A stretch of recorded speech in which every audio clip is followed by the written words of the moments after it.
let's talk about the Tony Awards last night. So the Tony Awards happened last night, and apparently the deep thinkers at the Tony Awards felt the necessity to virtue signal to all of their friends in the theater industry. This began with Robert De Niro. So Robert De Niro gets up, and he gives a very eloquent statement of why he opposes President Trump, like a very eloquent, deep statement of why President Trump ought to be ousted and is a grave threat to the system of American democracy.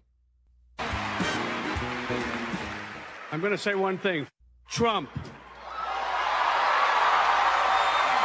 Okay, we bleeped it out. He says F Trump right there. Standing ovation. Standing ovation. I'm just going to say one thing. F Trump. Such bravery. Stunning bravery. Down with Trump. It's Trump. No longer down with Trump. It's F Trump. Oh, bravery. Bravery beyond all measure.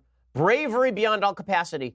I'm sure that everyone in that audience hated Trump until that moment, and then Robert De Niro spoke truth to power. And suddenly all of the love that they had for Trump up till then turned to hate. Wow, what unbelievable, just speaking truth. And the explanation, I mean, the real fulsome explanation of why he opposes President Trump there really is quite meaningful. I will say, like, I thought it was a convincing case, a beautifully convincing case by Robert De Niro for why you shouldn't support President Trump.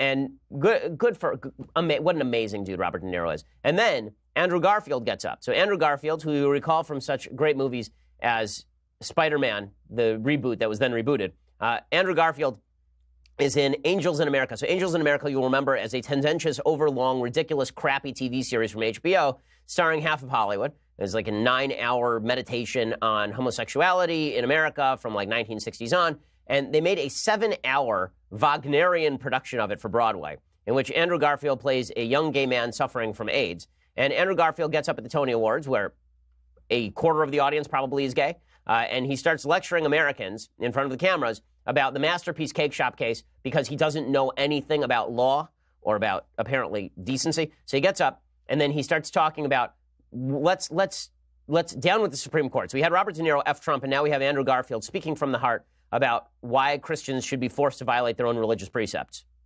We are all sacred and we all belong, so let's just bake a cake for everyone who wants a cake to be baked. So let's just bake a cake. Fine.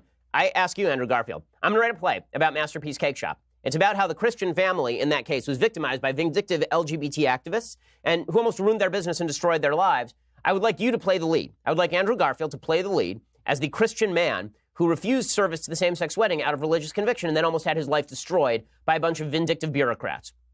And you should play that lead. Act the part. You know, if everybody, why can't we all just act the parts that we're asked to act? I'm happy to pay you your salary. I'll raise the money to do it. And you can star in it, Andrew Garfield. I mean, I'm serious about this. I will go raise the money right now. If he pledges to act in this play, I will write it, and then we'll go get the money, and Andrew Garfield can act. It'll be great.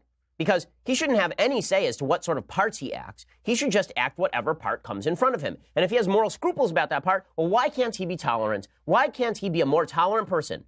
Why can't he just act the part that people want him to act and are willing to pay him to act? I'm willing to even pay him his money. I'm not saying do it for free. Okay, this is the stupidity of this position. Okay, this idea, just bake the cake, just bake the cake. What if I don't want to bake the cake? It's a free damn country. I get to not bake the cake if I don't want to bake the cake. And the fact that Andrew Garfield stands up there and is lecturing everybody about what cake to bake, he's an artist too. He should know. He should know when it is appropriate and when it is not to force people to do things. As an artist, I do not get to force my perception of what Andrew Garfield should act upon Andrew Garfield. That's not the way this works.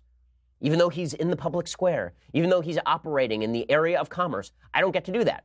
But according to Andrew Garfield, everybody else should have to do that because he is upset that gay weddings aren't going to get the cake from the Christian shop as opposed to the cake from every other bake shop in America owned by a gay person. Like, it's ridiculous and it's over the top. And again, it's virtue signaling in front of a bunch of people who agree with him. And so he gets big cheers for that.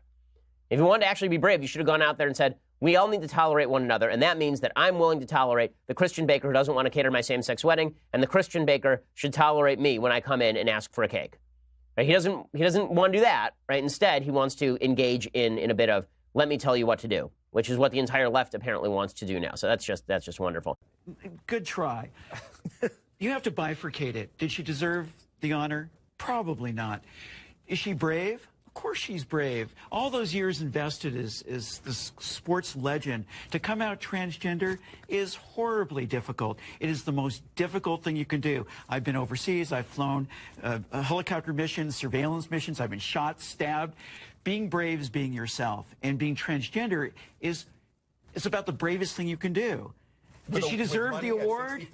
Yes. Why are we mainstreaming delusion? It's not delusion. Why would you call it delusion? Because Caitlyn Jenner, I'll call him Caitlyn Jenner. No, because it's that's her. You're not being polite to the pronouns. Because disrespectful. Okay, forget about the disrespect. Facts don't care about your feelings. It turns out that every chromosome, every cell in Caitlyn Jenner's body is male, with the exception of some of his sperm cells. It turns out that his brain structure is male. It turns out that he still has all of his male appendages. How he feels on the inside is irrelevant to the question of his biological sex. I don't agree with that. I'm not on that train. I'm not on that train.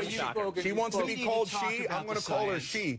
I just have a problem with the message and the messenger. So well, let's I'm going to do two things. I want to reiterate what Zoe said, which is the bifurcation of the courage to come forward after a lifetime as a male and a certain kind of a male versus did she deserve this award? Listen, the awards, what are award ceremonies except an opportunity to catch some eyes? Especially the ESPN. So, yeah, it's like ESPN, well done, ABC. Yeah. They did exactly what their job was, attract eyes. They did it. That's what award ceremonies are for. But in terms of the science behind gender dysphoria, you're very familiar with that, Zoe. Very familiar. It's not about the chromosome. Excuse me, the chromosomes within our nuclei. Yeah, go ahead. Chromosomes don't necessarily mean you're male or female. Gender. With gender identity. Go ahead. No, so especially, but even so, you have a thing like Klinefelter's syndrome. So you don't know what you're talking about. You're not educated on genetics. Would you like to discuss the genetics? Or no? Well, no, what no. are your genetics? So I'd stay away from the genetics and back to the brain scans. You cut that out now, or you'll go home in an ambulance. Yeah, that seems mildly inappropriate for a political discussion. No, I know. Well, but wait. To be fair, but to be fair, you're actually being kind of rude. And that's not fair. I'm sorry. It's not rude to say that someone who is biologically a male is a male. Someone who is biologically male is a male. But Mr. Shapiro, you knew very well that saying that to Zoe would be egregiously insulting.